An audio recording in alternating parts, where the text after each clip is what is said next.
As the January deadline for compliance with the Accessibility for Ontarians with Disabilities Act approaches and will likely be missed in many key areas, disability rights advocates are once again calling attention to a TTC offering called Family of Services, which they say will make life harder for those who use Wheel-Trans door-to-door.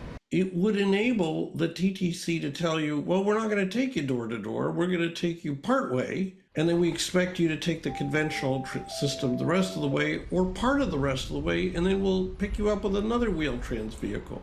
The concept was introduced in the Integrated Accessibility Standard enacted in 2011. It makes your ride longer. It can be replete with delays. The Wheel-Trans vehicle might take you to a subway, and then an elevator that's supposed to be working isn't working, which too often happens. To me, it looks like a cost savings measure and not an intuitive solution that has been authentically designed by and with disabled people.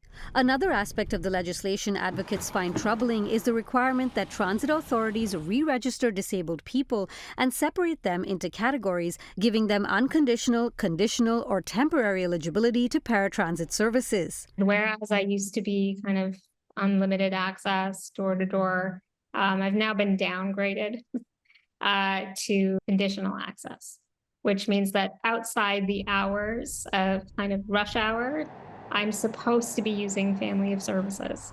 At the current time, Wheel-Trans has not forced me into that system, but at any time that they choose to, they can. The TTC tells City News Family of Services is not mandatory and there are currently no plans to make it mandatory.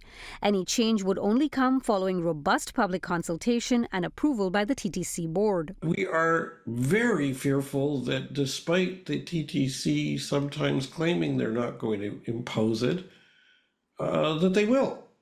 And the problem is, under Ontario law, they can. City News reached out to the Office of the Minister of Seniors and Accessibility, Raymond Cho, regarding the strong opposition to the legislation.